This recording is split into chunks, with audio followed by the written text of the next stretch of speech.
Assalamu alaikum. Here we are the book launch of Dr. Junaid, and the topic of the book is Topics of the Quran. Here we are Dr. Junaid with us. Kindly Dr. Saab, tell me about your book. Topics of the Quran is the first book of its type in English which has actually presented Quran in a manner and in a more simple manner that one can understand. Quran is a divine oration. It's a speech which lasted for 22.5 years. Quran really is not a book in the way most of us understand a book, having chapters, sections and subsections. Also has chapters, 114 chapters. In fact, the titles of the chapters also do not reflect the contents of the chapters. Surah Baqarah has 286 verses of the Quran, but there are only 3 verses on Baqarah in that entire surah. And similarly, there are many chapters of the Quran where the title of the Quran appears only once. Surah Namal, Surah Muzammil, Surah Qasr, Surah Kafirun, Surah Fatah, etc. So it becomes a challenge trying to locate anything. What I have attempted to do in Topics of the Quran is to organize it in chapters, sections and subsections. So if one person is able to read and understand what Quran is saying on one particular chapter, on any particular section, on any particular aspect of life. That's what this book has really done.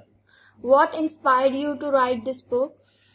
An understanding of a verse of the Quran, which is 25:30. Surah Furqan is chapter 25, verse number 30. Bismillahir Rahmanir Rahim. وَقَالَ رَسُولِي يَا رَبِّي إِنَّ قَوْمِ اتَّخَذُوا هَذَا الْقُرْآنَ مَهْجُورًا. And the Prophet, this is Quran is saying this, that the Prophet will say on the last day, "O my Lord, my people, my nation had completely rejected this book Quran."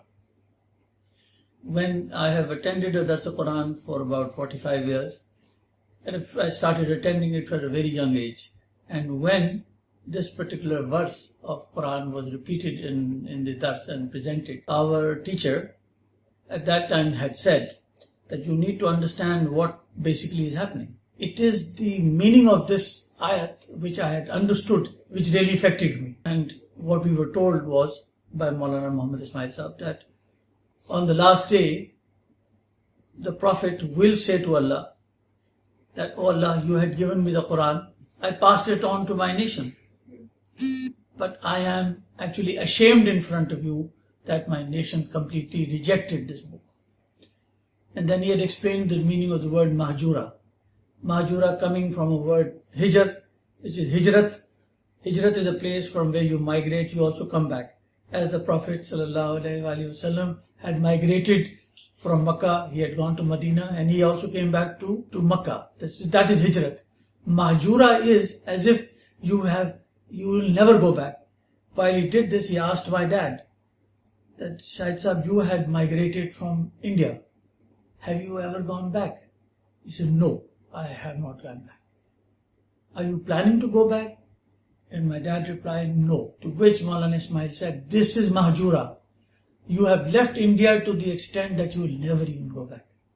Now please understand, this is what affected me, that how many of us actually use this book for giving us any guidance? No. We use this book for ceremonial purposes. You have a opening of a shop, you have a Quran Khani, you buy a new house, you have a Quran Khani, you buy a new car, you have a Quran Khani. At the time of marriage, the girls, the dulhan, the bride is made to walk under the Quran as if something is going to miraculous will happen. No, Quran was not meant for this at all. Quran was meant to be used. And this ayat and the meaning of this word, that this is what Quran is saying, it hit me that look at this. We don't bother. When I went to Montreal to study to Canada, I started to use the Quran like Encyclopedia Britannica, like an almanac, and I kept on doing it. That is my inspiration for having written this book, that it should be used in our daily lives. You have devoted a considerable number of chapters on the code of life. What is the intent behind it? We all know and we have all been told that Quran presents a complete code of life. The mullahs also say this. But what does that really mean? I've written 71, I've covered 71 topics under the code of life. What does Quran say about women? What does Quran say about inheritance? What does Quran say about divorce? What does Quran say about the widows? What does Quran say about the poor people? What does Quran say about orphans? What does Quran say about adoption, about adultery, about marriage, about the way you treat your neighbors, the way you treat your parents, how do you do business, how do you honor, how do you manage your business, how do you write contracts, etc., etc. There are so many of these daily life issues which are there, about which Quran is very specific.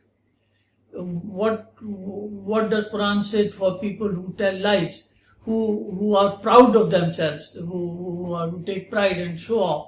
And what does Quran say about zakat, about infaq, about giving charity? What does Quran say about what is halal or haram in eating? What can you eat and what can't you eat, etc. So there are 71 articles on this, and this is what I really want this book to be used for. Now I have an issue, my mother has died, for example, or my dad has died. How does the inheritance take place? What does Quran say about inheritance? How the inheritance from my father or mother needs to be divided amongst the siblings and amongst the other relations? The Quran is very clear about this. Right? So that basically is the reason why the maximum emphasis is on the code of life.